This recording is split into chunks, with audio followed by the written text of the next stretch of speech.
Right now আমাদের মেশিনে Google Chrome installed অবস্থায় আছে, কনগ্রাচুলেশন। এবার আমাদের দরকার কিছু ক্রোম এক্সটেনশন। এই এক্সটেনশনগুলো কি করবে, আমাদের ডেভেলপমেন্টের যেই পরিশ্রমটা আছে সেই পরিশ্রমটা একটু কমিয়ে দিবে। কিভাবে কমাবে? বিভিন্ন কাজ করার মাধ্যমে। এই এক্সটেনশনগুলো না ইনস্টল করলেও চলে, আপনি অন্যভাবে কাজ চালাতে পারেন, কিন্তু এক্সটেনশনগুলো আপনার অনেক কাজ অনেক সময় বাঁচিয়ে দিবে। তো আপনি যদি গুগলে সার্চ করেন best Chrome extensions for web designer, web developer, আপনি হাজার হাজার এক্সটেনশন পেয়ে যাবেন। কিন্তু আমাদের এত এক্সটেনশন দরকার নেই, কারণ এক্সটেনশন বেশি হলে কিন্তু আপনার আবার সমস্যা হচ্ছে, পিসিকে ভারী করে ফেলবে, ক্রোমকে ভারী করে ফেলবে, বেশি র্যাম গ্রহণ করবে। তো এই জন্য আমরা যত কম পারা যায় তত কম এক্সটেনশন নিয়ে কাজ করব। আমি মাত্র এখানে 4টা এক্সটেনশনের কথা বলছি যেগুলো ইজেনশিয়াল, যেগুলো না হলেই না। তো তার ভিতরে সবার প্রথমে আছে হচ্ছে হোয়াট ফন্ট। এই হোয়াট ফন্ট এক্সটেনশনটা কি করবে? হোয়াট ফন্ট এক্সটেনশনটা আপনি যে কোনো টেক্সটের উপরে ধরলে আপনাকে বলে দিবে এটা কোন ফন্টে ডিজাইন করা আছে। যার ফলে অনেক সময় কি হয়, আমরা বিভিন্ন ওয়েবসাইটে যাই, যে তাদের ফন্টটা দেখি অনেক মজা লাগে, সুন্দর লাগে, তো সেই ফন্টটা আমরাও আমাদের পেজে ব্যবহার করতে চাই, তাই না? তো আমি যদি নাই জানি যে এই ফন্টটার নাম কি, আমি কিভাবে ব্যবহার করব?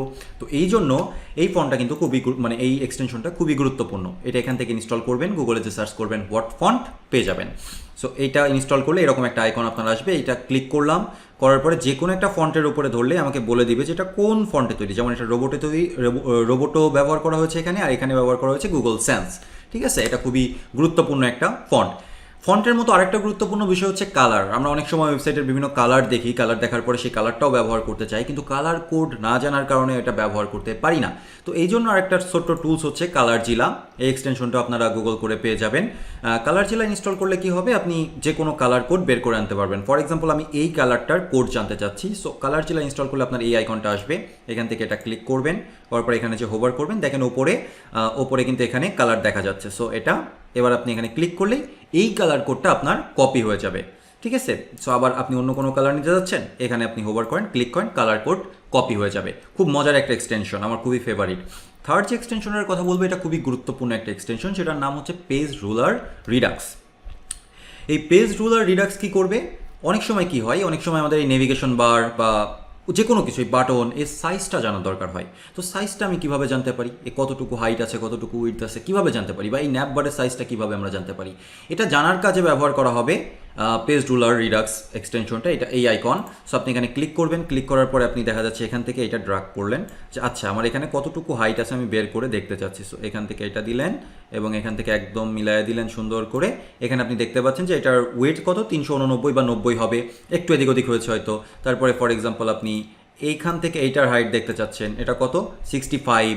সো আপনি যেখানে যে জিনিসেরই হাইট উইট মাপতে চান না কেন, আপনি সেটা করতে পারবেন খুব ইজিলি এই পেজ রুলার ব্যবহার করে। আমাদের লাস্ট এক্সটেনশনটা হচ্ছে সিএসএস ভিউয়ার। এটাও খুবই মজার একটা এক্সটেনশন বলা চলে। আপনার যদি কোনো একটা টুলসের ওপরে কোনো একটা ডিজাইন, ফর এক্সাম্পল টেক্সট বা কার্ড, কোনো কিছুর সিএসএস জানতে ইচ্ছা করে, তাহলে আপনি এই টুলসটা ব্যবহার করতে পারেন। কিভাবে? আপনি প্রথমে হচ্ছে সিএসএস ভিউয়ার এটা ইনস্টল করবেন, গুগলে সার্চ করলে পেয়ে যাবেন। আইকনটা মেলাবেন, হ্যাঁ, কারণ একই নামের অনেকগুলো থাকতে পারে, তো আইকনটা মিলিয়ে তারপরেই করবেন। আর এখান থেকে যে এই আইকনটা হচ্ছে সেই সিএসএস ভিউয়ার আইকন, আপনি এখানে ক্লিক করে যে কোনো একটা আইটেমের উপরে ধরেন না কেন, সেই আইটেম কিভাবে তৈরি করা হয়েছে তার ডিটেলস চলে আসছে। তাহলে ওয়ার্ড ফন্ট শুধুমাত্র ফন্ট দিচ্ছে, কালার শুধুমাত্র কালার দিচ্ছে, আর সিএসএস ভিউয়ার দুনিয়ার সব কিছু দিয়ে দিচ্ছে। খুব মজার না ব্যাপারটা? অনেক মজার। আপনি যে কোনো জায়গায় ধরতে পারেন এবং তার ডিটেলস আপনি পেয়ে যাবেন, ইচ অ্যান্ড এভরি ইনফরমেশন যেটা আপনার দরকার। ওকে, এই 4টা এক্সটেনশন খুবই গুরুত্বপূর্ণ। এই 4টা এক্সটেনশন বাদেও আরেকটা বিষয় আমি অ্যাওয়ার করতে চাচ্ছি আপনাকে। বর্তমানে ব্রাউজারে গুগল ক্রোমে কিন্তু একটা নতুন ফিচার এসেছে, যদিও এক্সপেরিমেন্টাল ফিচার। সেই ফিচারটা আপনি এনেবল করে নেবেন, তাহলে কী হবে, তাহলে এই পেজের মধ্যে কী কী কালার ব্যবহার করা হয়েছে, কী কী ফন্ট ব্যবহার করা হয়েছে, বা যে কোনো ওয়েবসাইটে কী কী ডিজাইন ব্যবহার করা হয়েছে সেগুলো আপনি জানতে পারবেন। তো এই জন্য আপনি যেটা করবেন, প্রথমে রাইট বাটন ক্লিক করে ইন্সপেক্ট করবেন, করার পরে এখান থেকে সেটিং বাটনে ক্লিক করবেন, করার পরে এক্সপেরিমেন্ট থেকে এই জায়গাটায় সিএসএস ওভারভিউ নামের একটা অপশন আছে, সেটা ওপেন করবেন। ওকে, ওপেন করার পরে আপনাকে বলবে যে রিফ্রেশ করতে উইন্ডোটা, এই যে এখানে বলবে যে রিলোড ডেভটুলস, রিলোড করবেন। করার পরে এখানে দেখবেন যে একটা সিএসএস ওভারভিউ নামের অপশন চলে এসছে। এখানে ক্লিক করবেন, এরা বলছে যে ক্যাপচার ওভারভিউ, এখানে ক্লিক করেন। কিছুক্ষণের ভেতরে এই পেজে কি কি ফন্ট ব্যবহার করা হয়েছে, কোথায় কি এলিমেন্ট ব্যবহার করা হয়েছে, কালার কি ব্যবহার করা হয়েছে, সব কিছু আপনাকে ডিটেলসে বলে দিবে। এটা খুবই গুরুত্বপূর্ণ, তাই না? আচ্ছা, আর তাছাড়া তো এই এলিমেন্টস এবং এই সিএসএস এর যে ভিউজটা, এগুলো তো পরবর্তীতে আমাদের কাজে লাগবেই বিভিন্ন ইনফরমেশন পাওয়ার জন্য। আমাদের ওয়েব ডিজাইন করার জন্য এর থেকে বেশি টুলসের আমার মনে হয় আর দরকার নেই। এছাড়াও আরও কিছু ডিজাইন টুলস রয়েছে যেগুলো অনেক বেশি হেল্প করে, বাট বিগিনার হিসাবে আমাদের এত বেশি কিছুর দরকার নেই, যেগুলো দরকার ছিল সেগুলো আমি মেনশন করে দিয়েছি।